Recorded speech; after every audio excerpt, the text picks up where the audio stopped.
Daniel 12, 3 al 4. Y dice la palabra de Dios por medio del profeta Daniel. Dice así: los sabios resplandecerán tan brillantes como el cielo, y quienes conducen a muchos a la justicia brillarán como estrellas para siempre. Pero tú, Daniel, mantén en secreto esta profecía. Sella el libro hasta el tiempo del fin, cuando muchos correrán de aquí para allá y el conocimiento aumentará. El profeta Daniel, 2600 años antes, estaba en prisionero o de vasallo como Israel en Babilonia. Y hace 2600 años más o menos, Israel era cautivo de el rey Nabucodonosor en el imperio de Babilonia. Y dice el versículo 3 de la siguiente manera. Retomo una palabra que está allí. Los sabios, ¿qué va a pasar con ellos? Resplandecerán tan brillantes como el cielo.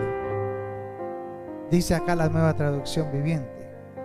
Los sabios resplandecerán tan alto como el cielo. Y yo quiero saber quiénes son esos sabios del que el Señor habla a Daniel. Porque él dice que estas palabras que Dios le estaba dando a Daniel tenía que sellarlas hasta el tiempo de ¿qué? Del fin. Y esta cuarta parte del tema que estamos tratando sobre el nuevo orden mundial, vamos a ver el tema hoy: si estamos en el tiempo del fin. ¿Ustedes qué opinan? Pero hace 2000 años, cuando Jesús, 30 años después, más o menos, en el tiempo de Pablo, de Pedro, de Juan, pudieran estar diciendo también los hermanos lo mismo, porque esa palabra ya estaba. Y tal vez ellos hubieran dicho: estamos en el tiempo del fin. Entonces vemos acá de que hay cierta confusión en lo que es el tiempo del fin. Y parte de la iglesia también tiene esta dificultad de comprender si estamos en el tiempo del fin cuando Jesús vino a la tierra, si estamos en el tiempo del fin en este tiempo, o si falta otro tiempo para llegar al tiempo del fin. Dice la palabra aquí que los santos, los sabios, resplandecerán como la luz de la mañana. Si usted lee Filipenses capítulo 2, versículo 12, Filipenses capítulo 2, versículo 12, dice de la siguiente manera. Dice el apóstol Pablo: queridos amigos, siempre siguieron mis instrucciones cuando estaba con ustedes, y ahora que estoy lejos es aún más importante que lo hagan. Esfuércense por demostrar los resultados de su salvación, obedeciendo a Dios con profundidad, reverencia y temor. Pues Dios trabaja en ustedes y les da el deseo y el poder para que hagan lo que a Él le agrada. Hagan todo sin quejarse y sin discutir. Hagan todo ¿cómo, hermanos?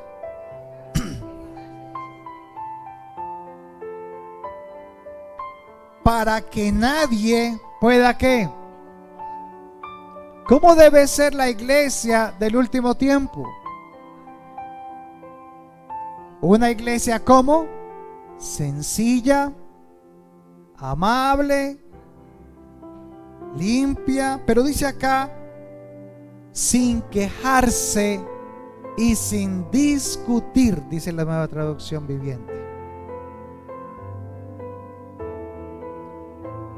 Sin murmuraciones y contiendas, como dice la Reina Valera. Algunos detalles importantes de la iglesia del último tiempo. Y sigue diciendo: Lleven una vida limpia e inocente como corresponde a hijos de Dios y brillen como luces radiantes en un mundo lleno de gente perversa y corrupta. Y es más, dice el versículo 16: aférrense a la palabra de vida. Entonces el día que Cristo vuelva, me sentiré orgulloso de no haber corrido la carrera en vano y de que mi trabajo no fue inútil. Qué bonito, ¿verdad? Cómo el Espíritu Santo enseña a la iglesia cómo debe ser para los últimos días.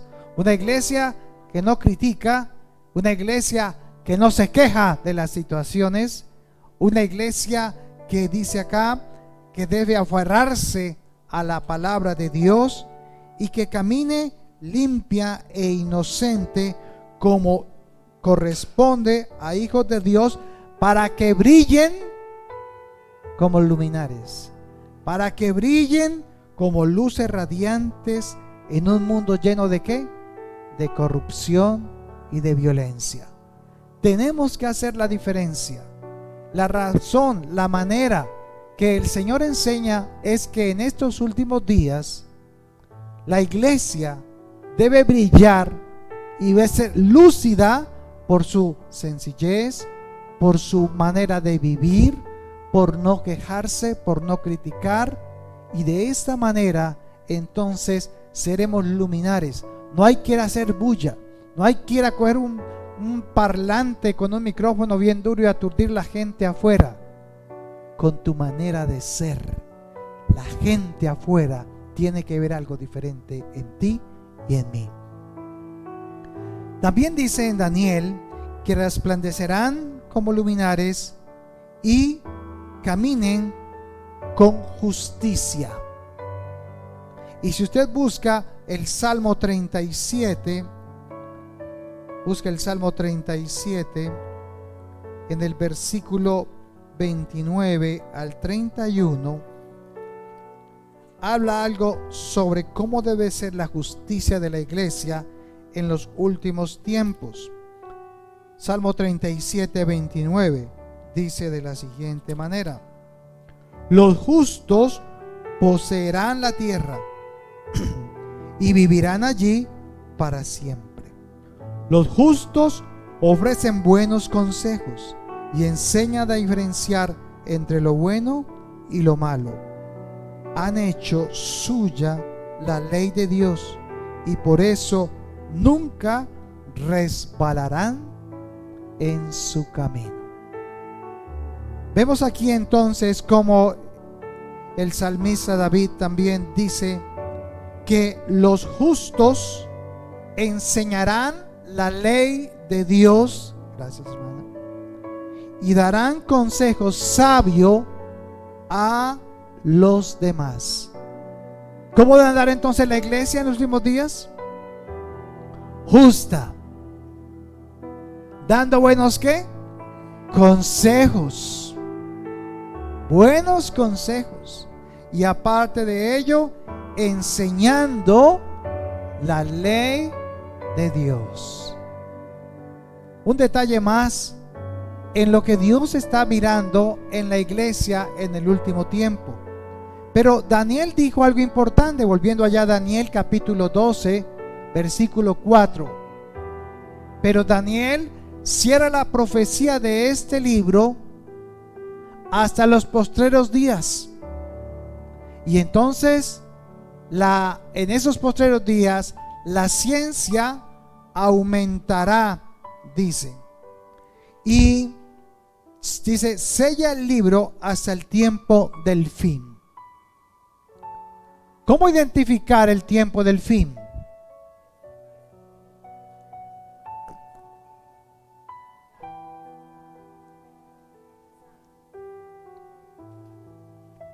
Confirmando los sabios. Y la iglesia en ese tiempo, en el último tiempo, debe ser una sabia iglesia, con consejería, con la lectura de la palabra, sin quejarse, siendo lumbreras en medio de la oscuridad, como le decíamos ahora. Y allí en Daniel, volvamos allí a Daniel, capítulo 12, retomando el versículo inicial. Daniel capítulo 12, dice el versículo 4: Daniel, mantén en secreto esa profecía, sella el libro hasta el tiempo del fin, cuando muchos correrán de aquí por allá y el conocimiento aumentará. La gente correrá de aquí para allá y la ciencia aumentará.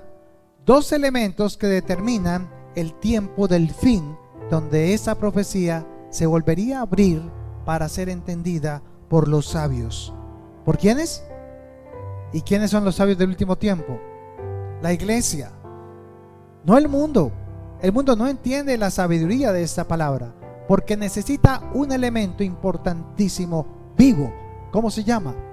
El Espíritu Santo.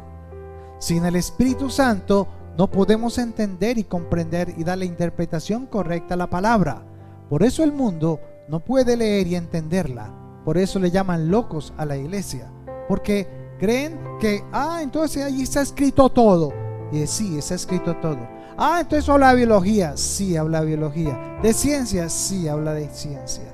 Habla entonces de el tiempo-espacio. Sí, habla del tiempo-espacio.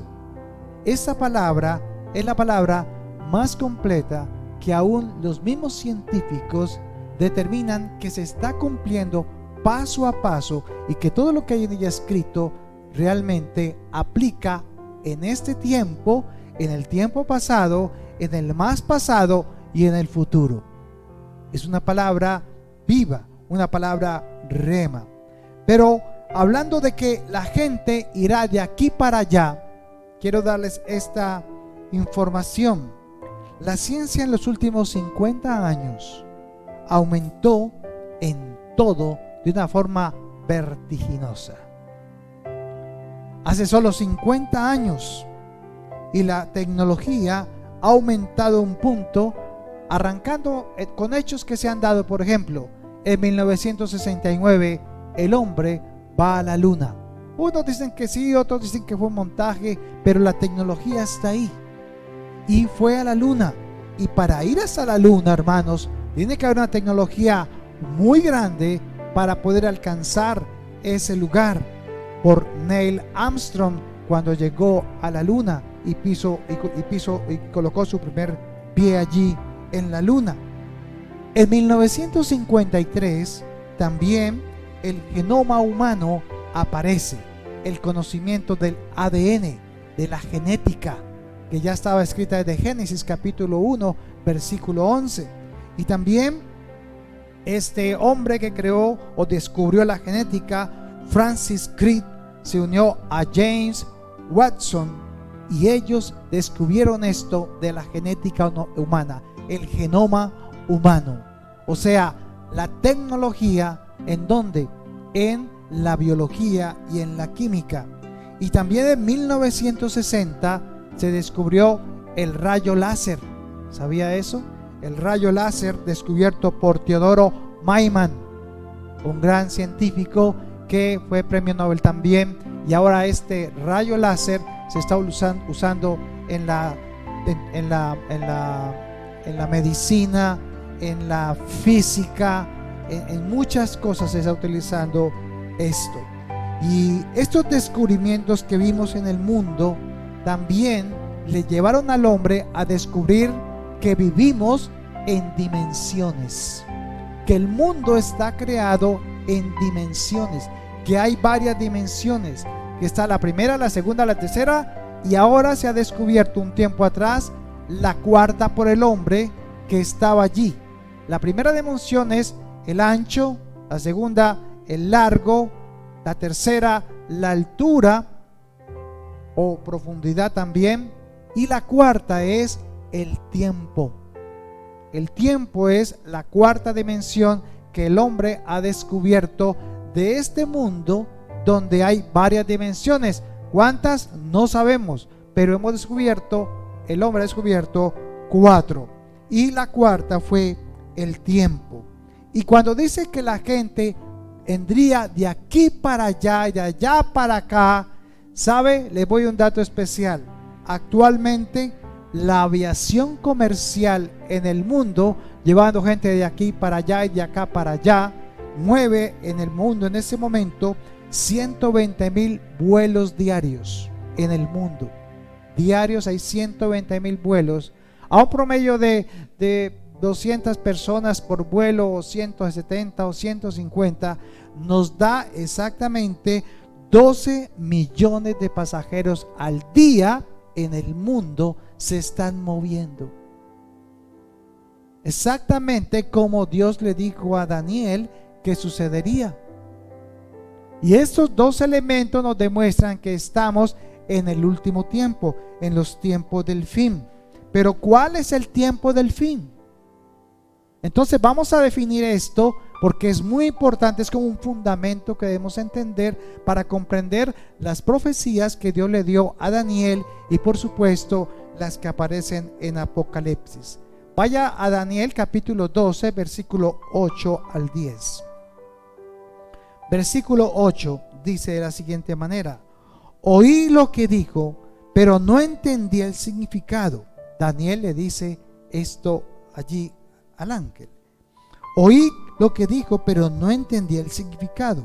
Entonces le preguntó Daniel: mi señor, ¿cómo terminará todo esto? Pero él dijo: vete ya, Daniel, porque lo que he dicho se mantendrá en secreto y sellado ¿hasta cuándo? Hasta el tiempo del fin. Mediante estas pruebas muchos serán purificados, limpiados y refinados. Y sin embargo, los perversos seguirán en su perversidad y ninguno de ellos entenderá. Solo, ¿quiénes? Los sabios comprenderán lo que significa. ¿Y quiénes son los sabios? La iglesia. Esa iglesia del último tiempo es la que entenderá el significado y la interpretación de esas profecías dadas por Dios. Ahora vaya a Mateo capítulo 24, versículo 3. Mateo capítulo 24, versículo 3.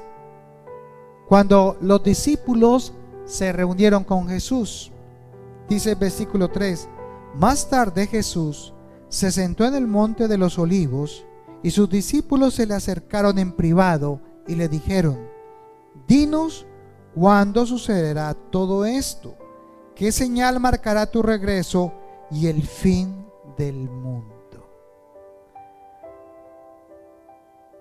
Aquí los discípulos están en el Nuevo Testamento, por supuesto, y los discípulos representarían ¿a quién inicialmente? A la iglesia. Entonces mire que Daniel, que representa a Israel en el Antiguo Testamento, a los profetas, está preguntando: dime cuándo será el fin del tiempo. Pero ahora los discípulos, 2000 años después, están reunidos con Jesús y ¿qué le están preguntando? Lo mismo. La diferencia está en que las dos preguntas se hacen en un tiempo diferente y bajo condiciones diferentes. Porque si bien la iglesia para nosotros nace cuando llega a Hechos, cuando empieza el Espíritu Santo a estar sobre la tierra y venir sobre las personas, los discípulos representan también la iglesia. Y es ahora la pregunta que viene. La iglesia pregunta: ¿cuál es el tiempo del fin para la iglesia? Pero Daniel pregunta: ¿cuál es el fin del tiempo para el mundo? Para Israel en este caso, porque sabe del Antiguo Testamento. ¿Entienden la diferencia? Hay dos fines de tiempo, no son el mismo. Y esto es muy importante porque como iglesia madura tenemos que madurar precisamente en el conocimiento de esto para seguir adelante. En el Salmo 31, versículo 15, dice la palabra: en tu mano están mis tiempos dice David. Mire, en el tiempo de David, él está diciendo: Señor, en tus manos están mis tiempos. En la traducción Biblia del Jubileo dice esto. ¿Cómo dice en esta?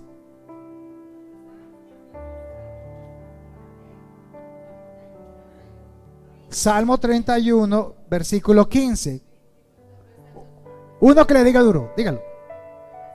Mi futuro está en tus manos. Entonces dice: mi vida está en tus manos. En tus manos están mis tiempos. ¿Qué está diciendo David? Que el tiempo, ¿en dónde está? En las manos de Dios. Entonces, ¿quién maneja el tiempo? Dios. ¿Cuál tiempo? ¿El de Israel o el de la iglesia? Todos. Entonces, estamos reconociendo primero que el tiempo es ¿de quién? De Dios. Entonces, tiempo en griego se escribe et, y significa eterno, o período, mejor, perdón, período. Et significa período o tiempo determinado o apropiado. ¿Por qué les digo esto? Porque el tiempo en la palabra de Dios está dividido en dos. Está el cronos de Dios y el kairos de Dios. ¿Han escuchado esas palabras? Entonces, el cronos, que fue sacado de la palabra cronómetro, y está el kairos de Dios. Los dos son tiempos, pero son dos tiempos diferentes. El cronos de Dios es un lapso de tiempo, una duración de tiempo. Por ejemplo, usted coloca el cronómetro y empieza a correr ¿qué? El tiempo. Voy a colocar un ejemplo bíblico mejor. Vaya a Génesis capítulo 1, versículo 1. Se lo sabe, ¿no? En el principio creó Dios los cielos y la tierra. Entonces la tierra es materia. Los cielos es espacio. Y el principio es ¿qué? Tiempo. Entonces, ¿qué creó Dios en el principio? La materia, el espacio y el tiempo. Allí lo introdujo. ¿Dios tiene tiempo? No, porque Él es ¿qué? Eterno. Entonces, como Dios es eterno, a Él le dicen el Olam. Por eso en Israel a Dios le llaman el Olam. El Olam es que Él es ¿qué? Eterno. Pero en la eternidad de Dios determinó unos tiempos. Y esos tiempos pueden ser el cronos o el kairos de Dios. Génesis 1, versículo 14. ¿Se acuerdan lo que hizo Dios ese día, el cuarto día? Se lo voy a leer acá, en la Nueva Traducción Viviente. Dice el 14: entonces dijo Dios que aparezcan luces en el cielo para separar el día de la noche, que sean señales para que marquen las estaciones, los días y los años. Entonces ese es el cronos, las horas, los días, las fechas, los años, las estaciones. Ahora miremos el kairos de Dios. ¿Qué es el kairos? Es un periodo definido en un momento de ese tiempo. O sea, que en este cronómetro, en este de días, de meses, de años, Dios en cualquier momento de ese tiempo aquí decidió hacer algo. ¿Sí lo entendieron? El cronos de Dios es el tiempo que corre. Pero en ese tiempo que corre, Dios da un tiempo de kairos, un tiempo donde dice: aquí voy a hacer esto, aquí voy a hacer esto. Esa es la diferencia. Entonces, el kairos de Dios es el momento oportuno, el momento señalado y preciso en el que Dios va a hacer algo. Es el tiempo favorable en el que Dios sabe que debe actuar, el plazo fijado. Vaya a Romanos capítulo 5, versículo 6, para entenderlo como lo decía el apóstol Pablo. Romanos capítulo 5, versículo 6. Cuando éramos totalmente incapaces de salvarnos, dice Pablo, Cristo vino, ¿cómo dice ahí? En el momento preciso y murió por nosotros. O sea, ¿cuándo murió Cristo Jesús? ¿Cuándo vino? En el momento preciso. ¿En el qué? ¿Ese es el tiempo cronos o kairos? Kairos. En el momento preciso que Dios dijo que era el momento para que Cristo viniese. Entonces, ¿Jesús vino cuando quiso? No. En el momento preciso, como lo leemos acá. Entonces, es el tiempo oportuno y señalado por Dios en el cielo para bendecir al hombre. Cristo vino en el momento preciso y oportuno para salvar al hombre, no cuando el hombre quiso. Él vino a su vida, hermana y hermano, en el momento oportuno que Dios vio que era bueno venir a su vida, no cuando usted quiso que Jesús viniera a su vida. Cada uno de nosotros tenemos cosas en las que vivimos diariamente. Si usted lee Juan 11:38, entenderá los dos tiempos de manera mejor. Juan capítulo 11, versículo 38. ¿Recuerda lo que se vive allí? Juan 11 es la resurrección de alguien. ¿Cómo llamaba? De Lázaro. Y ustedes recuerdan la historia, ¿cierto? Lázaro murió, a Jesús se le avisó, pero Jesús no fue inmediatamente cuando Marta y María se lo pidieron, sino que cuando fue, cuando Dios le dijo que tenía que ir. Entonces era el cronos de Dios para ellas, porque los días pasaban y él había ¿qué? Muerto. Pero era el kairos de Dios 4 días después cuando va a visitarlo. Leámoslo en el versículo 38, 11:38. Jesús todavía estaba, dice acá, enojado cuando llegó a la tumba. La palabra es conmovido, tocado. Una cueva con una piedra que tapaba la entrada. Corran la piedra a un lado, les dijo Jesús. Entonces Marta, la hermana del muerto, protestó, dice acá. ¿Cómo dice allá? Dijo: Señor, hace 4 días que murió, debe haber un olor espantoso. Entonces, en el tiempo de Cronos, en el tiempo, el Cronos de Dios, el Cronos, el tiempo para nosotros, terrenal, el cuerpo ¿cómo estaba? Descompuesto. Ya no había nada que hacer por el muerto. ¿Qué habían dicho Marta y María? No, pues ya se murió, ya para qué vino. Así. Pero ¿qué pasó? Versículo 30 y 40. Jesús respondió: ¿no te dije que si crees verás la gloria de Dios? Y yo creo que Dios nos está hablando esto hoy. ¿No te he dicho que si crees verás la gloria de Dios? ¿Cuándo va a haber la gloria de Dios? En el cronos de Dios, en el tiempo de Dios, no en tu tiempo. No es cuando tú digas, es cuando Dios diga. Él viene a libertar, a sanar, a darle vida nuevamente a Lázaro. Así que, hermanos, los milagros y las intervenciones divinas no ocurren cuando queremos o esperamos, sino que sucede en el Cairo de Dios, es decir, en el tiempo de Dios. Eso sí, tenga la plena seguridad que si usted lo puso delante de Dios y hizo esa petición delante de Dios, Él vendrá en el momento oportuno, ni más antes ni más después.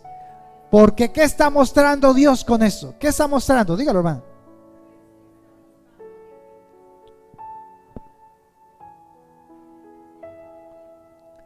Porque Él le está diciendo que, hermana, yo soy el dueño de la eternidad. En mí todo es que posible. Nada imposible para Dios. Entonces nos está enseñando a esperar en Él y que esa fe permanezca, porque sin fe no puede hacerlo. Entonces lo que Él está esperando, el crono de Dios espera, es ver fe en ti y que esa fe ¿qué? Permanezca. Porque lo que mueve a Dios es la fe de sus hijos, pero necesita moldearla, prepararla, abonarla y tenerla firme. Por eso tanto María como Marta nos dan la enseñanza: no te impacientes,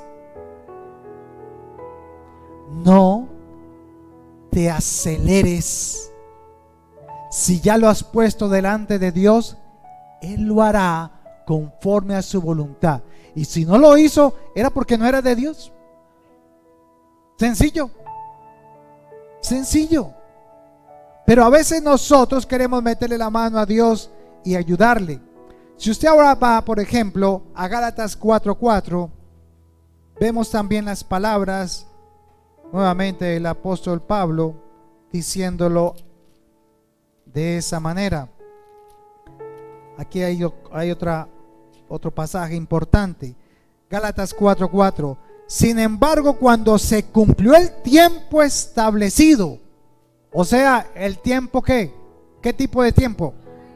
El cronos, el kairos. El kairos de Dios.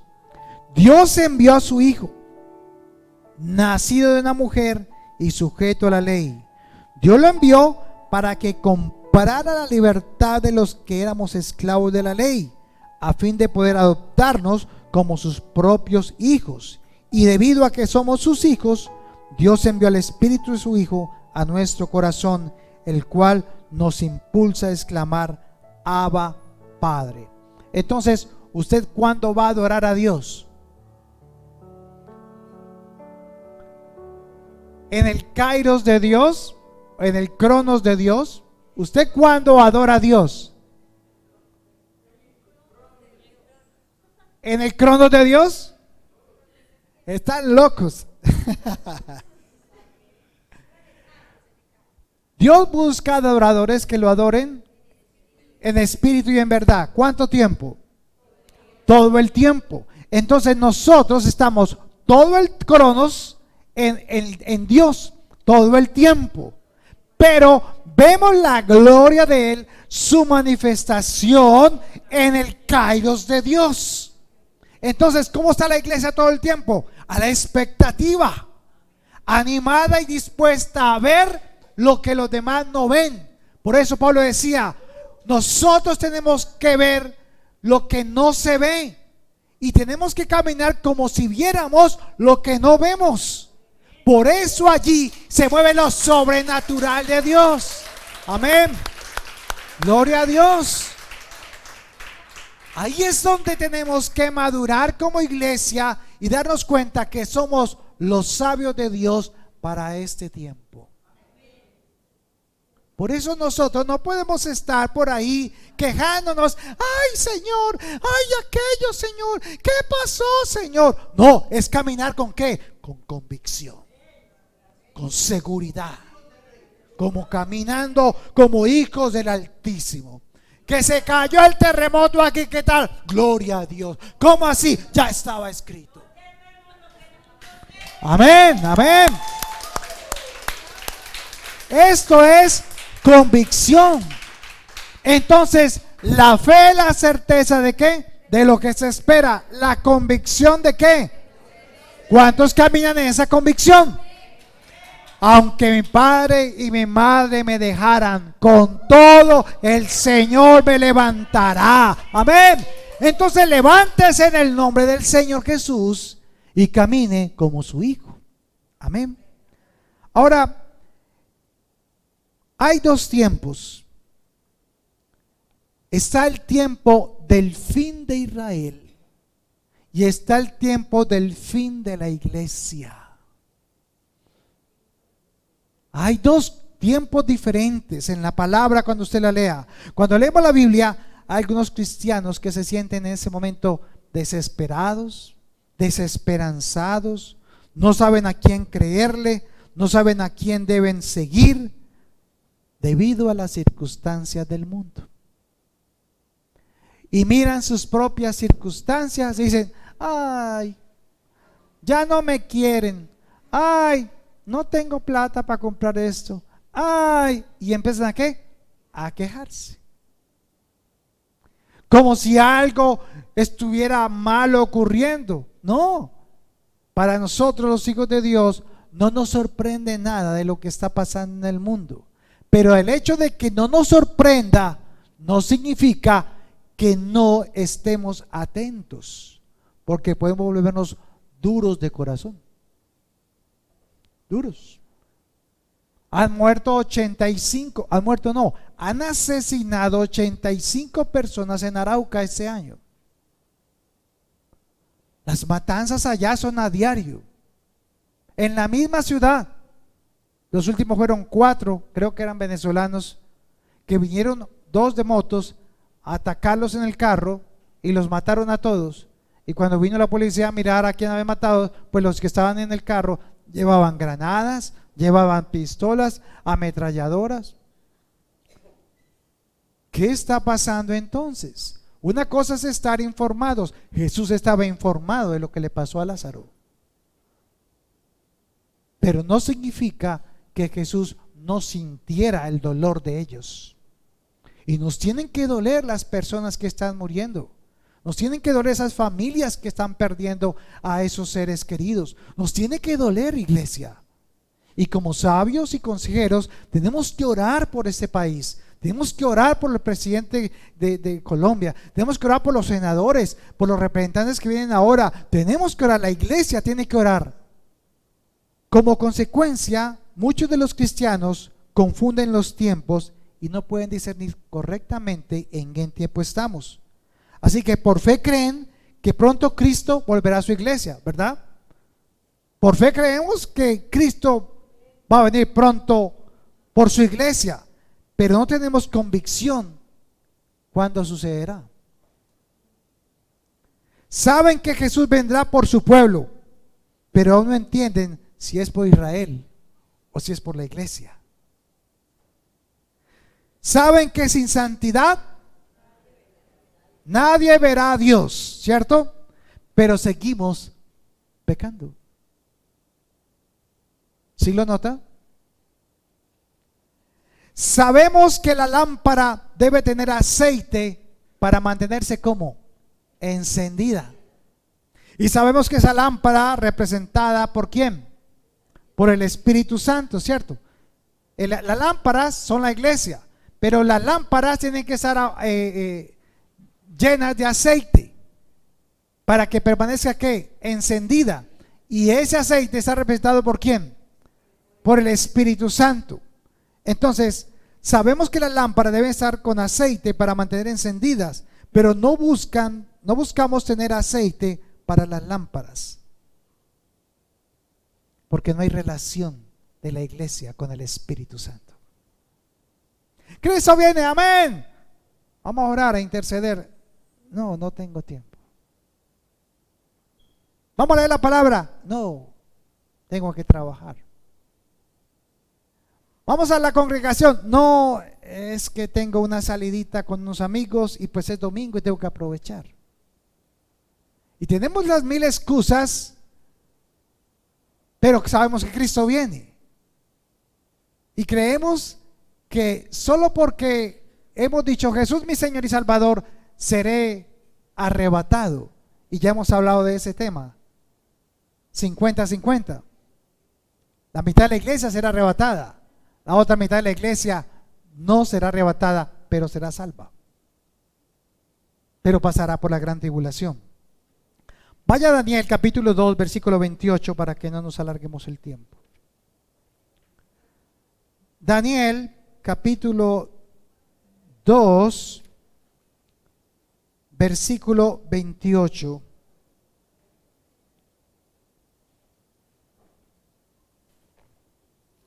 Y está aquí hablando Daniel,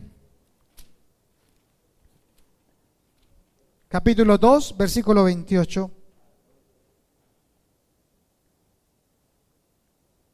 Dice así: Daniel le dice esto al rey Nabucodonosor: pero hay un Dios en el cielo quien revela secretos y le ha dado a conocer al rey Nabucodonosor lo que ocurrirá en el futuro. Ahora le diré lo que soñó y las visiones que vio mientras estaba acostado en su cama. Mientras su majestad dormía, le dijo Daniel al rey, soñó sobre sucesos futuros. Aquel que da a conocer los secretos le ha mostrado a usted lo que ocurrirá. Daniel le recuerda al rey Nabucodonosor que el Dios de los cielos fue el que le dio todo lo que él tenía. Porque el rey Nabucodonosor tuvo un sueño con una imagen de una estatua, pero él no se lo dijo a nadie. Entonces llamó a los adivinos, a los brujos, y le dijo que le dieran la interpretación del sueño. Entonces los brujos y adivinos le decían, pues si no nos cuenta el sueño, ¿cómo se lo vamos a interpretar? Él dijo, no les diré nada. Ustedes tendrán que decirme qué soñé y qué significa. Ellos dijeron, rey, eso es imposible. Fue tanto el enojo del rey que mandó un decreto a matar a todos los adivinos, a todos los brujos, a todos los sortilegos, a todos los que estaban ayudando al rey en el camino. Pero Daniel y sus amigos también estaban allí. Entonces un día fueron a matarlos. Entonces Daniel le dijo a aquel hombre, venga, espere, ¿qué fue lo que pasó? ¿Por qué no van a matar?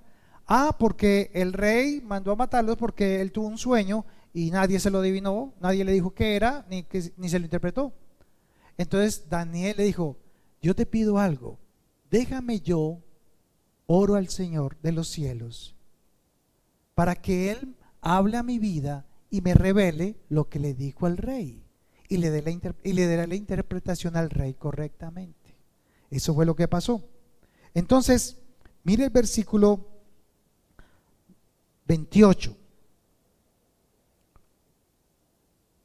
Entonces hablando el 27, Daniel le contestó al rey, no hay sabios, brujos, magos ni adivinos que puedan dar a conocer el secreto del rey, pero hay un Dios en el cielo quien revela los secretos y le ha dado a conocer al rey Nabucodonosor lo que ocurrirá en el futuro. ¿Qué hizo Daniel? Vamos a ver qué sucedió. Dice que en los últimos días, en el futuro, en los postreros días, dice la Reina Valera. La palabra postreros días allí, o el último tiempo, se llama Ashar Hon, que significa últimos días. Pero el futuro que vio Nabucodonosor en ese sueño era un futuro para el tiempo de Israel, no de la iglesia. Entonces aquí tenemos que aprender a diferenciar cuando Dios está hablando a la iglesia y los sucesos que van a suceder a la iglesia y cuáles son los sucesos que van a suceder a Israel y al mundo. Entonces aquí ese es un sueño o es una interpretación que es para la nación de Israel, no para la iglesia. Y esta visión o misterio que el rey no dijo a nadie, le fue revelada a Daniel, versículo 19, capítulo 2, versículo 19. ¿Se acuerda? Los sabios entenderán. en los postreros días. ¿Quiénes son los sabios? Lea el versículo 19. Mire lo que pasó. Esa noche el misterio le fue revelado a Daniel en una visión. Entonces alabó al Dios del cielo y dijo, mire lo que hizo Daniel: alabado sea el nombre de Dios por siempre y para siempre, porque a Él pertenecen toda la sabiduría y todo el poder. Él controla el curso de los sucesos del mundo. ¿Cómo dice en la otra? Él muda los tiempos y ¿qué? Él quita reyes y pone otros reyes. Él da sabiduría a quienes, a los sabios, y conocimiento a quienes. Aquí dice a los estudiados. Entonces, vamos a ver en qué consistía el sueño. Voy a hacerlo rápido para que no rinda. Versículo 31 al 34. En su visión, su majestad vio frente a sí una enorme estatua resplandeciente de un hombre. Daba terror verla. La cabeza de la estatua era de oro fino, el pecho y los brazos eran de plata, el vientre y los muslos de bronce, las piernas eran de hierro y los pies eran una mezcla de hierro y barro cocido.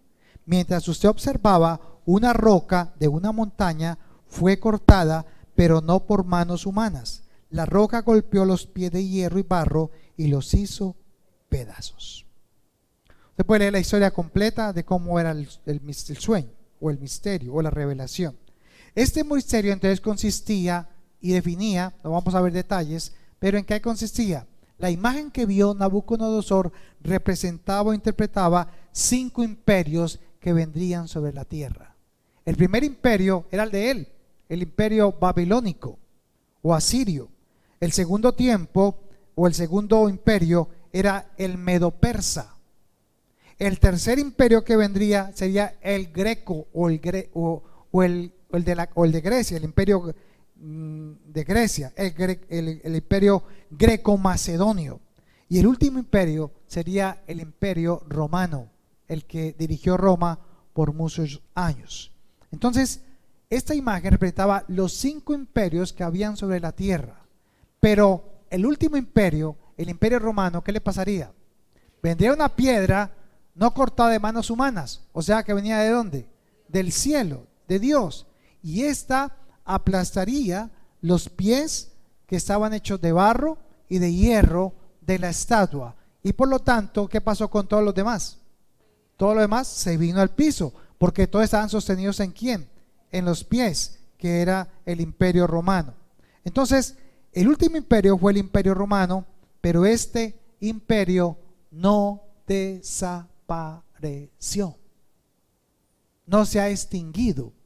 El imperio romano todavía existe, pero se mezcló en el mundo para no desaparecer y aún ejerce su fuerza sobre la humanidad. ¿Cómo? Por medio de una ciudad que se creó llamada, o un país llamado el Vaticano, que está metido ¿dónde? Dentro de Roma. Es el único país que está metido dentro de otro país y tiene su propio todo, gobierno y todo eso, y es autocrático. ¿Por qué? Porque solamente tiene una autoridad, que es el Papa, pero está ahí y desde ahí ejerce su presión sobre el mundo entero por medio de la religión católica. Hasta hace unos años nomás se tumbó lo que se llamaba, que vino el concordato, pero realmente aquí se hacía y los gobiernos hacían lo que el obispo dijera, lo que el presbítero dijera, lo que el arzobispo dijera. Todavía se manejaba así. Ya eso ha cambiado, pero sigue ahí. Ahora, esto demuestra, y esta imagen demuestra que ha habido socialismo, comunismo, ¿qué más?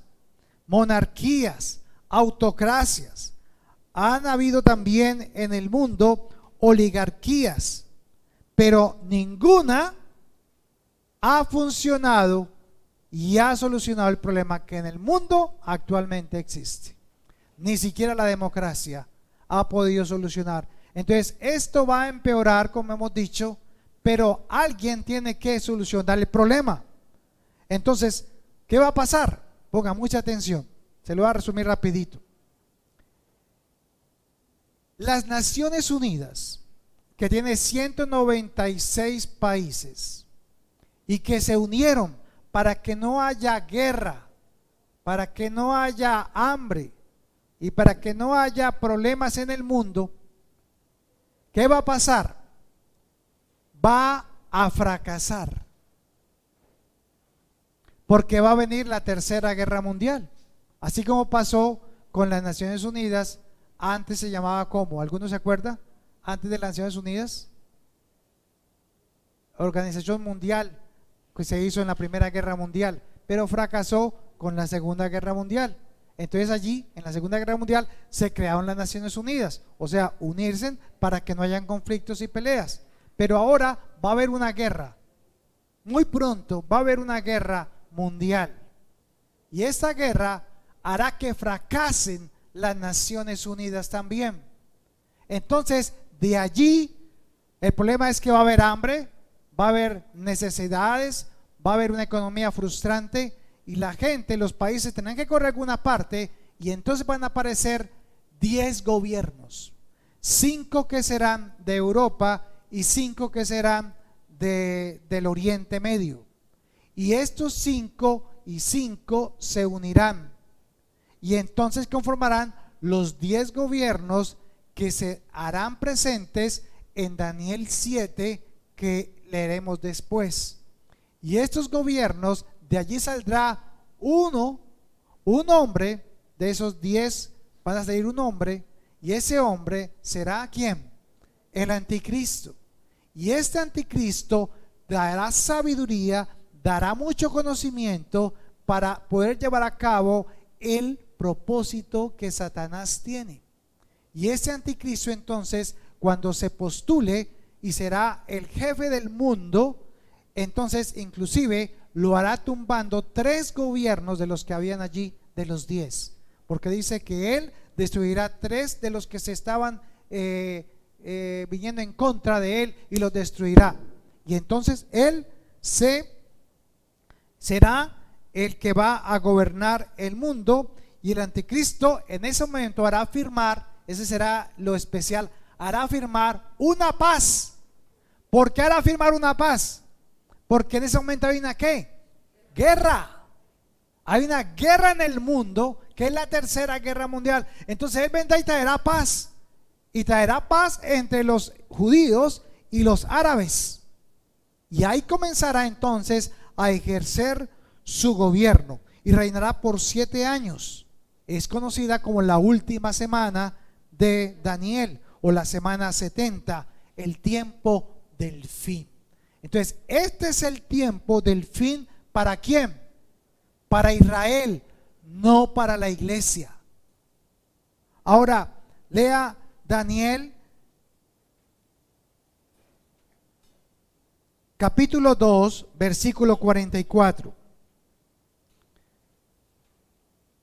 Dice que durante los gobiernos de esos reyes, el Dios del cielo, de esos 10 reyes, establecerá un reino que jamás será destruido o conquistado, y aplastará por completo a esos reinos, y permanecerá su reinado para siempre. ¿Cuál es este reinado? Entonces es cuando Jesús regresa a la tierra para reinar 1000 años. ¿Con quién? ¿Con quién? Con la iglesia. ¿Pero dónde estaba la iglesia?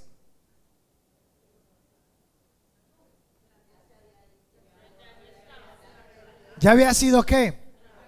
Entonces el tiempo del fin de la iglesia, ¿cuándo fue?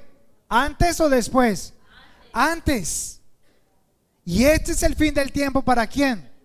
Para Israel y el mundo, no para la iglesia. Por eso son 2 tiempos diferentes. Ya la iglesia se fue. Ya lleva 7 años en el cielo siendo preparada para venir a gobernar con Cristo sobre la tierra.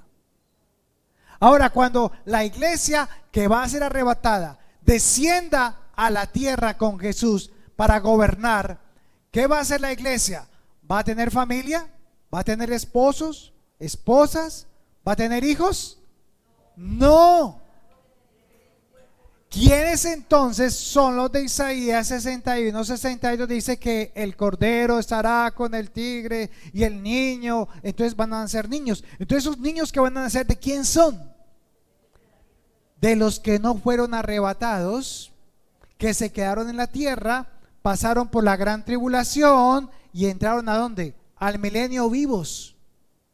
Pero entonces, ¿a quién va a gobernar esta gente que va a quedar en el milenio? La iglesia, con Cristo. Cristo vendrá y tendrá su trono en Israel. Pero los que gobernarán bajo la dirección de Jesús, ¿quién es? La iglesia. Entonces, ¿tú vas a tener un cuerpo qué? ¿Como lo del mundo? No. ¿Tu cuerpo cómo va a ser? Glorificado. Pero serás como ángeles. Seremos como ángeles. Ya no nos daremos en casamiento. Ya no va a haber marido para usted. O sea que le queda poquitico tiempo con el marido en la tierra. Aproveche. Ahora, si quiere marido, entonces diga: Señor, yo no quiero ser arrebatado, yo quiero pasar por el milenio y vivir y tener hijos. Entonces, la iglesia, ¿qué va a gobernar? A los que se quedaron en la tierra, y los gobernará con vara de hierro. Ya no sé, por gracia. Ay, pequé Jesús, perdóname, iglesia. No, Señor, ¡pum! Juicio de una vez. Así va a ser. Pero la iglesia no solo se quedará acá, sino que irá al segundo cielo. ¿No que tenemos cuerpos espirituales transformados, cuerpos que serán transformados en abrir y cerrar de ojos? Entonces vamos a estar en esos cielos gobernando ¿qué? El mundo entero, el universo, porque se va a poblar. ¿Pero de quiénes? Eso se lo dejamos para la próxima. Entonces, esto es muy importante, hermanos, que lo identifiquemos. Y termino para que pasemos a la cena del Señor. Porque Dios hace diferencia, esto sí me toca que decírselos, hermanos, entre su pueblo Israel y la iglesia. Escuche con atención. Por eso es que mucha de la iglesia va a ser engañada. Y ya se sabe que la principal arma que está utilizando el enemigo en ese momento para desviar a la iglesia y mantenerla así como que desesperanzada, como que criticona y todo eso, es precisamente el mesianismo. El mesianismo, hermanos, será el elemento que va a utilizar Satanás para engañar a los cristianos. Porque el mesianismo dice creer en Jesús, pero toma los tiempos de Israel y del mundo para colocar las señales para la iglesia. ¿Sí ve la diferencia? Entonces, ellos le hablan de Jesús. Y van a venir otros a hablar de Jesús, pero le dirán que tendrá que cumplir las leyes judías para poder ser santo delante de Dios. Esa es la diferencia. Entonces, ponga mucha atención. ¿Por qué razón Dios no piensa igual de la iglesia y de Israel? Yo les hago una pregunta. El pueblo escogido en la tierra por Dios, ¿quién es? ¿Sí o no? Es Israel. Él lo escogió para dar a conocerse. ¿Quién lo ha sostenido todos estos años? Él. Era para que no existieran. Entonces, ¿por qué existe? ¿Por qué Dios le dio a ellos en el 48 tierra otra vez? Porque era el tiempo cronos de Dios. Pero, ¿qué es Israel para Dios? Escuche esto con mucha atención. Es la esposa. Usted lee todo Jeremías, Oseas, esposa. Pero la iglesia es ¿qué? La novia ¿de quién? De Cristo. Son dos cosas totalmente diferentes, hermanos. La esposa de Dios es Israel, pero la novia de Cristo es la iglesia. ¿Por quién viene Cristo? Por la iglesia, no por Israel. Leámoslo a ver si es verdad. Jeremías, lea Isaías 26:20. Yo creo que hoy hemos aprendido, ¿verdad, hermanos? Isaías capítulo 26, versículos 20 y 21. Mire cómo trata Dios a Israel. Israel está en Babilonia porque pecaron contra Dios. Isaías capítulo 26, versículos 20 y 21. Ve a tu casa, pueblo mío. ¿A quién se refiere a su pueblo ahí? A Israel. Ve a tu casa, pueblo mío, y pon cerrojo a tus puertas.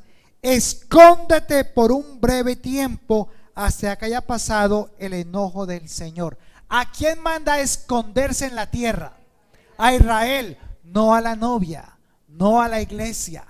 O sea que usted ha escuchado muchas veces esas profecías que dicen: escóndete por un momento. ¿Sí ve, hermanos, cómo Dios está escondiendo a la iglesia? No.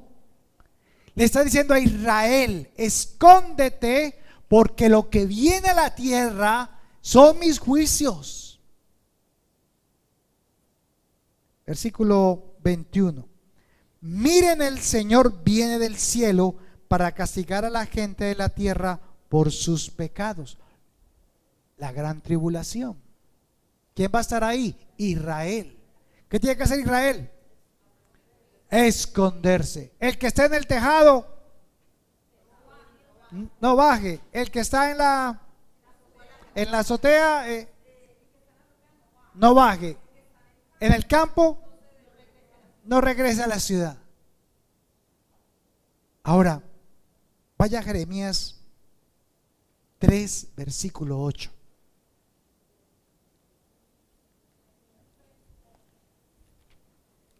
Jeremías 3. ¿No le dije, hermanos, que Dios está trayendo rema, palabra nueva? Y si usted está volando y no entiende, es porque tal vez el Espíritu Santo no está intimando con usted. Eso significa que Dios lo está mandando ¿a qué? A tener tiempos de refrigerio con el Señor. Créame que Dios me está dando esto a mí solo por su misericordia. Pero eso demuestra: métete más conmigo y te mostraré más. Jeremías capítulo 3, versículo 8. Dice así: vio que me divorcié. Voy a leer del 7. Yo pensaba: después de haber hecho todo esto, regresará a mí, decía el Señor. Pero no lo hizo. Y su desleal hermana Judá lo observó. Aquí está hablando de Judá y de Israel. Vio que me divorcié de la infiel Israel debido a su adulterio. Si se divorció, era porque estaba ¿cómo? Entonces, ¿quién es la esposa de Dios? Pero Dios ¿qué?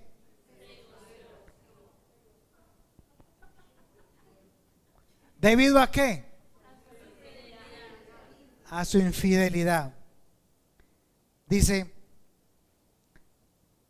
la infiel Israel debido a su adulterio, pero Judá, esta hermana traicionera, no tuvo ¿qué?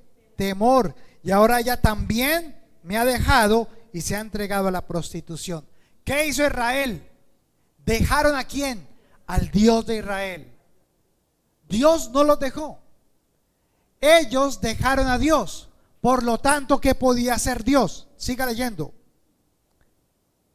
Israel no lo tomó en serio y no le pareció nada fuera de lo común cometer adulterio al rendir culto a ídolos hechos de madera y de piedra. Así que ahora la tierra se ha corrompido. Sin embargo, a pesar de esto, su infiel hermana Judá nunca ha vuelto a mí de corazón, solo fingió estar ¿qué? Apenada. Yo, el Señor, he hablado. Eso es contundente. O sea, ¿qué hizo Dios? Se divorció. Pero ¿sabe qué es lo bonito?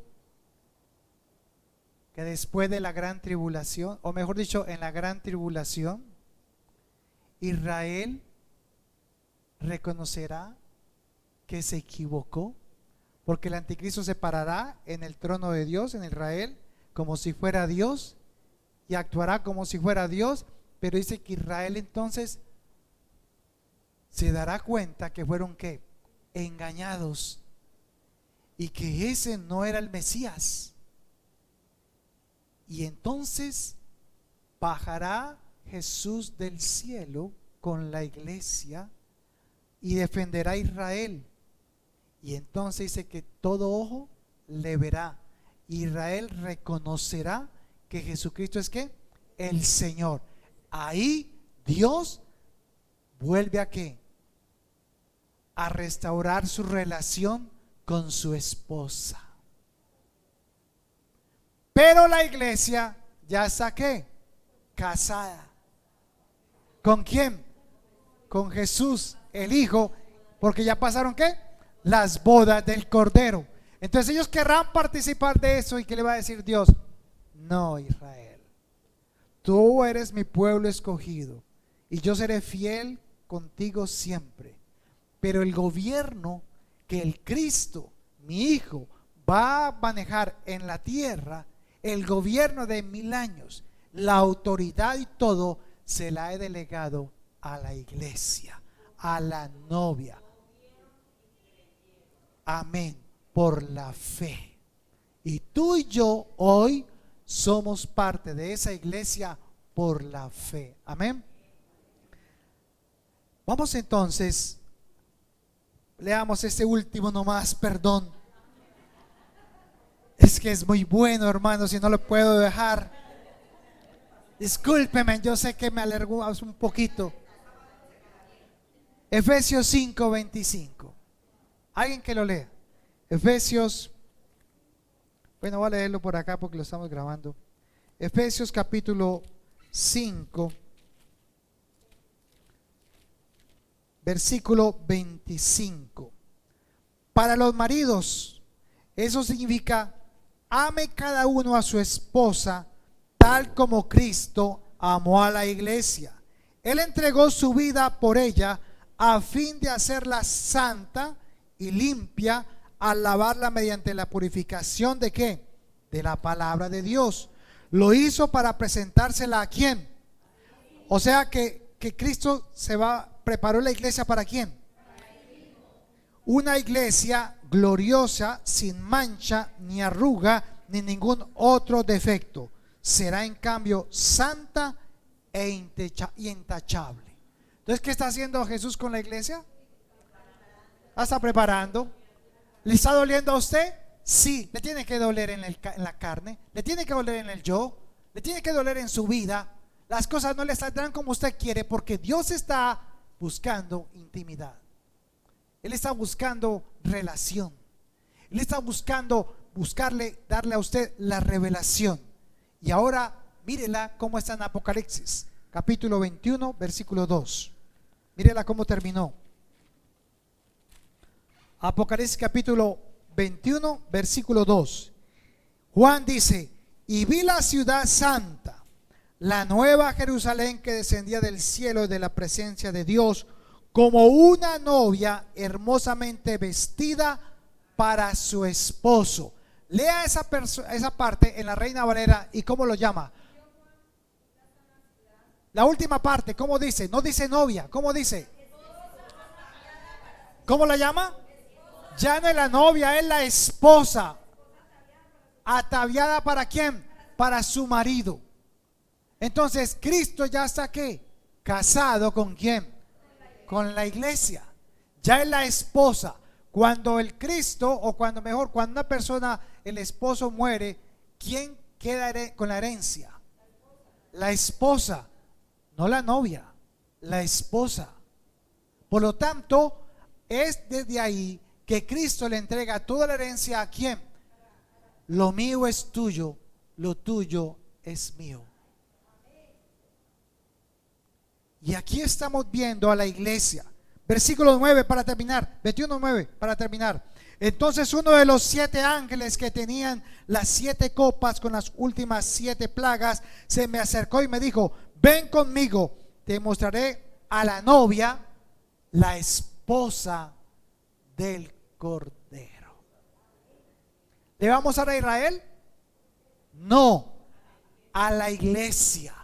¿Qué fue lo que vio Juan? La iglesia. ¿Cómo la vio? Casada. ¿Con quién? Con el Cordero. Entonces, Juan, ¿a quién vio? ¿A quién vio? Diga, levante su mano. Me vio a mí. Me vio a mí. Juan me vio a mí. Y vio el número de los redimidos. Y yo estaba ahí. Y hoy participamos de la cena, confirmando que somos sacerdocio que santo, linaje que escogido, piedras que vivas. Somos casa de Dios, somos la iglesia, la novia que se casará con el novio Jesucristo. Padre, queremos darte gracias por tu palabra.